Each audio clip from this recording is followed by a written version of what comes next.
Assalamualaikum warahmatullahi wabarakatuh. Saya akan mewawancarai Bapak Reja dari Leasing Mouladin. Ya, Berikut lebih lengkapnya Leasing PT Mouladin Digital Indonesia. Ya. Terus. Pertanyaannya, apa yang menyebabkan terjadinya permasalahan pada leasing? Permasalahan pada leasing itu sebenarnya fleksibel, Mbak. Jadi permasalahan pada leasing itu nanti dulu nih, permasalahan yang terjadi di leasing dengan antara leasing dengan nasabah atau permasalahan dengan mekanisme atau manajemen leasing tersebut. Ya. Jadi ada dua nih. Kalau yang terjadi dengan permasalahan di leasing itu biasanya dengan tunggakan nasabah. Ya. Tunggakan nasabah itu terjadi bukan karena yang pertama nasabah nggak sanggup bayar ke leasing itu bukan karena hanya karakter saja, tapi karena ada kayak contoh kemarin kayak pandemi, COVID, apalagi buat yang notabene orang-orang usaha itu kan kadang-kadang tersendat tuh untuk sirkulasi keuangannya, keluar masuk keuangannya, jadi akhirnya terjadi kemacetan. Sebulan, 2 bulan, akhirnya ada kebijakan dari leasing yang disebut rekonstruksi. Jadi dikasih keringanan, keterlambatan 2 bulan, boleh bayar 1 bulan. Yang jadi pertanyaan, ini kan apa yang terjadi permasalahan di leasing kan? Ya, sirkulasi keuangan nasabah sebenarnya. Iya. Itu aja. Paham. Ada lagi? Terus yang kedua, siapa aja pihak-pihak yang terlibat dalam leasing? Nah, pihak pertama itu nasabah yang mengajukan pinjaman. Leasing itu ada dibagi jadi 2 macam, Mbak. Leasing pembiayaan dengan jaminan BPKB mobil. Ya. Dengan leasing mobil baru. Ya. Nah, kalau ada pihak berapa aja dari leasing, jadi pihak pertamanya nasabah, pihak keduanya leasing, pihak ketiganya saya sebagai mediator. Iya. Itu. Terus selanjutnya pertanyaan yang ketiga, apa saja jenis-jenis leasing? Jenis leasing ya. Leasing sebenarnya ada 2 bagian, Mbak. Leasing mobil baru, leasing motor baru, leasing mobil bekas, sama leasing motor bekas. Nah, kalau leasing mobil baru itu berarti si nasabah memohon untuk pembiayaan 1 unit mobil dari tidak punya mobil sampai punya mobil. Kalau yang dibilang leasing pembiayaan BPKB, leaseback, itu nasabah sudah punya mobil, dia butuh modal untuk usaha, entah modal untuk biaya berobat atau modal untuk perbaikan renovasi rumah, dia mengagunkan jaminan BPKB mobil tersebut ke leasing. Tuh, jadi leasing cuma ada 2. Ada lagi.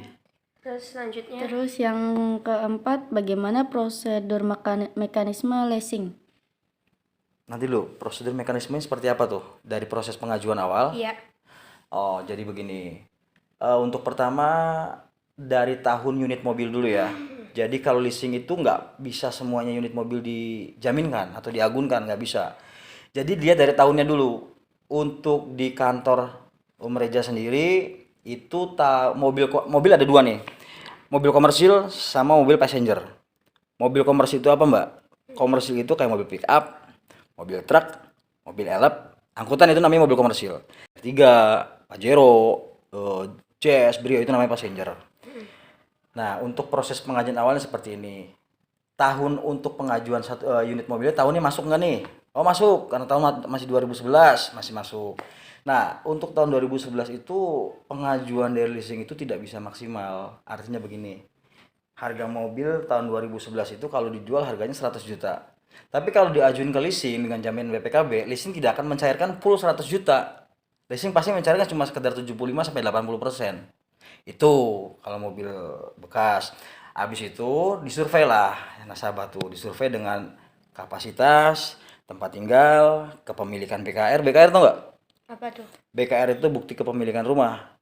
Ada yang tinggal di rumah mertua, ada yang tinggal di rumah orang tua, ada yang ngontrak, itu namanya BKR. Dari situ leasing minta kapasitas tambahan. Kapasitas tambahan itu apa? Apakah dia pekerja atau selain kerja dia punya usaha atau yang lain-lain.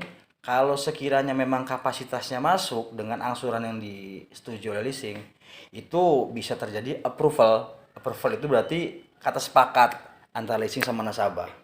Jadi BPKB-nya diambil, unit tersebut dicek nomor rangkanya, nomor mesinnya, sesuai tidak nomor rangka nomor mesin yang mobil sama BPKB. Kalau sesuai ya sudah terjadi pencairan. Iya, iya, iya. Tuh, paham nggak? Paham. Paham, aja paham baik. Iya, iya. Terus intinya berarti leasing tuh yang ngambilin barang nasabah yang Macet. Iya, macet. Nah, inilah salah pengertian. Oh, sebenarnya gimana? Kalau dulu itu leasing itu punya yang namanya, kalau sekarang nih apa ya? Kayak outsourcing tuh. Outsource. Jadi sebenarnya leasing itu tidak punya hak dan tidak berhak atas penarikan unit nasabah-nasabah yang tertunggak. Jadi di pasal-pasal itu ada, kayak contoh misal ada pengajuan kredit mobil, motor, pernah dilihat pilihan lain nggak? Tanda tangan di atas pasal gitu loh. Itu sebenarnya pasal-pasal tersebut itu bukan pihak leasing yang bikin, bukan. Itu namanya pasal fidusia dari pihak pengadilan. Jadi teknisnya begini, di saat ada tunggakan nasabah-nasabah leasing yang macet, itu leasing tersebut ngirim dulu berkas ke pengadilan. Ngirim berkas ke pengadilan dengan pengaduan kalau nasabah tersebut sudah menunggak dan unit masih ada, minta tolong diamankan, dijaminkan, bukan ditarik bahasanya ya, dijaminkan. Itu jadi pihak yang narik unit atau yang menyita unit itu sebenarnya bukan dari pihak leasing, Mbak. Dari pihak mana tuh? Dari pihak pengadilan. Oh. Karena sekarang semuanya sudah kembali ke pasal fidusia. Oh. Itu. Oh, jadi sebenarnya leasing tuh bukan yang narikin barangnya, cuma Bukan. orang ketiga ini ya. Orang ketiga itu. Jadi nasabah, leasing, pengadilan. Oh, iya, iya. Paham, Karena di situ kan kita saling berkesinambungan tuh antara nasabah dengan leasing sama pengadilan. Iya, iya. Karena semua pasal-pasal yang dibuat itu memang dari pengadilan turun ke leasing, terus kita menyetujui sebagai nasabah. Jadi adapun ketentuannya bila mana Bapak tertunggak atau Bapak macet atau Bapak melakukan kelalaian dalam kewajiban mengangsur, ya itu nanti akan ada tindakan dari pengadilan. Tindakannya seperti apa kita nggak tahu. Oh, jadi yang ngajuin ke pengadilan tuh pihak leasing ya? Pihak leasing dong. Oh, iya, iya, iya. Pihak leasing. Ada lagi? Udah segitu doang pertanyaan dari kelompok kita. Makasih Bapak Reza udah mau diwawancara. Sama-sama. Mas. Assalamualaikum warahmatullahi wabarakatuh. Mohon maaf sebelumnya, kita jejeri Max dulu ya.